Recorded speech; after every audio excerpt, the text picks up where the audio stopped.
സംസ്ഥാനത്തെ ലഹരി ഉപയോഗവും വ്യാപനവും തടയാൻ വിപുലമായ പരിപാടികളുമായി സംസ്ഥാന സർക്കാർ. സംസ്ഥാനം നടത്തുന്നത് ലഹരിക്കെതിരായ യുദ്ധമെന്ന് മുഖ്യമന്ത്രി. നടപടികൾ അവലോകനം ചെയ്യാൻ ഓരോ ആഴ്ചയും പ്രത്യേക യോഗം ചേരുമെന്നും മുഖ്യമന്ത്രി വ്യക്തമാക്കി. സർക്കാരിന് കീഴിലുള്ള വിവിധ വകുപ്പുകളെയും പൊതുസമൂഹത്തെയും കൂട്ടിയോജിപ്പിച്ചാണ് സംസ്ഥാനം ലഹരി വ്യാപനം തടയാനായി പ്രത്യേക പദ്ധതി തയ്യാറാക്കിയത്. പദ്ധതിയുടെ ഭാഗമായി ഏപ്രിൽ 16-ന് മതമേലധ്യക്ഷന്മാരുടെ യോഗവും 17-ന് സർവകക്ഷി യോഗവും ചേരുമെന്ന് മുഖ്യമന്ത്രി പറഞ്ഞു. നടപടികൾ അവലോകനം ചെയ്യാൻ എല്ലാ ആഴ്ചയിലും പ്രത്യേക യോഗം ചേരും.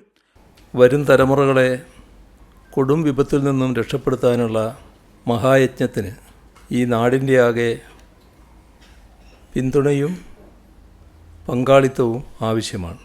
ലഹരി വിരുദ്ധ ക്യാമ്പയിൻ ശക്തിപ്പെടുത്തുന്നതിൻ്റെ ഭാഗമായി ഏപ്രിൽ 16-ന് വിവിധ മതമേലധ്യക്ഷന്മാരുടെ യോഗവും 17-ന് സർവകക്ഷി യോഗവും വിളിച്ചു ചേർക്കും.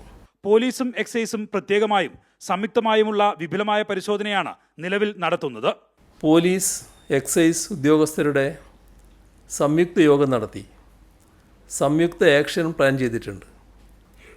സ്കൂൾ കോളേജ് പരിസരങ്ങൾ, DJ പാർട്ടി നടക്കുന്ന സ്ഥലങ്ങൾ, ടർഫുകൾ, യുവാക്കളുടെയും മറ്റും ഒത്തുചേരൽ നടക്കുന്ന സ്ഥലങ്ങൾ, ലേബർ ക്യാമ്പുകൾ, റെയിൽവേ സ്റ്റേഷനുകൾ, ബസ് സ്റ്റാൻഡുകൾ, ലോഡ്ജുകൾ, കോളേജ് ഹോസ്റ്റലുകൾ, തട്ടുകടകൾ, ഇവിടങ്ങളിലൊക്കെ സംയുക്ത പരിശോധന നടത്തുകയാണ്.